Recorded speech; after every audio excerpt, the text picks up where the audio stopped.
సకల దేవతా స్వరూపుడు శ్రీ షిరిడి సాయినాథ్ మహారాజ్ గారి పాదార విందాలకు శిరస్సు వంచి నమస్కరించుకుంటూ, ఇదంతా మీకోసమే దీక్షిత్, మిమ్మల్ని షిరిడి రప్పించుకోవడానికే అన్నారు శ్యామ.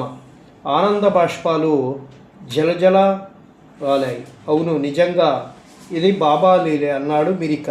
ఆనందంతో వాళ్ళు మర్నాడు ఉదయం షిరిడి చేరుకునే సమయానికి బాబా గురుస్థాన్గా ప్రకటితమైనటువంటి వేప చెట్టు దగ్గర నిల్చొని ఎవరితోనో మాట్లాడుతున్నారు. శ్యామ ఆయన్ని దూరా నుంచి చూపిస్తూ, అరుగో బాబా, గురుస్థాన్ దగ్గర బాబా దర్శనం ఎంతో గొప్ప అదృష్టవంతులకి మాత్రమే లభిస్తుంది అని చెప్పి చెప్తారు.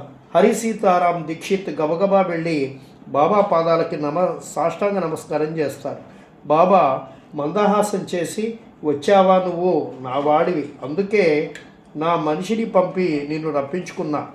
దేహానికి ఉన్నటువంటి లోపం గురించి బాధపడకు. కాకాసాహెబ్ దీక్షిత్ నీ మనస్సులోని అవిత్తనాన్ని బాగు చేస్తా. నన్ను దర్శించుకున్న ఈ ప్రదేశంలో నీ పేరు చిరస్థాయిగా నిలుస్తుంది అన్నారు బాబా. తనకిని కాకాసాహెబ్ దీక్షిత్గా పేరు మార్చిన బాబాకి హృదయపూర్వకంగా నమస్కారం చేసుకున్నారు దీక్షిత్.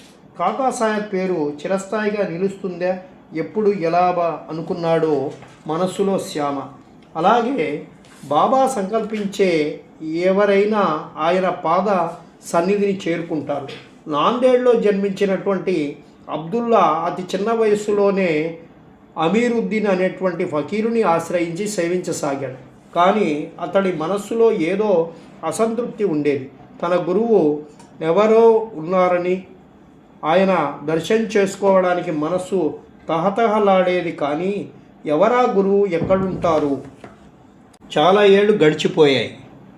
ఒక రాత్రి ఫకీరు మిరీకర్కి కలలో బాబా దర్శనమిచ్చి, నీ దగ్గరున్నటువంటి అబ్దుల్లా నావాడు, వాడిని తక్షణం షిరిడి పంపు అని చెప్తారు.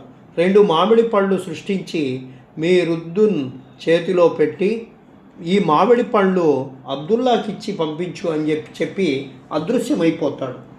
మీరుద్దీన్ ఉలిక్కిపడి నిద్రలేచి తాను కలగన్నాడని అతనికి తెలుసు. అయితే అత్యంత ఆశ్చర్యంగా కలలో బాబా ప్రసాదించినటువంటి 2 మామిడి పండ్లు అతని పక్క మీదే కనిపిస్తున్నాయి. కలలో ప్రసాదించినటువంటి మామిడి పళ్ళు ఇలలో కల్పించాయంటే అది ఖచ్చితంగా బాబా లీలే, అది దైవలీలే, అంటే బాబా సాక్షాత్తు దైవమే అని చెప్పి అనుకుంటారు. మిరీకర్ ఆశ్చర్యంలో నుంచి తేరుకొని అబ్దుల్లాని పిలిచి, బేటా, ఎంతో కాలంగా నువ్వు ఎదురు చూస్తున్నటువంటి నీ గురువు సాయిబాబా, ఆయన నిన్ను అనుగ్రహించాడు అంటూ తన కల విషయం చెప్పి ఇలలో కల్పించినటువంటి మామిడి పళ్ళను అబ్దుల్లాకి ఇస్తాడు. అబ్దుల్లా మనస్సు ఉత్సాహంతో భక్తి భాగోద్వేగాలతో కొట్టుమిట్టాడుతుంది. అతడు తక్షణమే షిరిడి ప్రయాణమవుతాడు. అబ్దుల్లా షిరిడి చేరుకునేసరికి మధ్యాహ్నం అయిపోతుంది. ఆ సమయంలో మసీదులో బాబాకి నైవేద్యం సమర్పిస్తున్నారు. అందరి దృష్టి బాబా మీద ఉంటే బాబా దృష్టి ఎక్కడో ఎటో ఎవరి కోసమో ఎదురు చూస్తున్నట్లుగా ఉంది.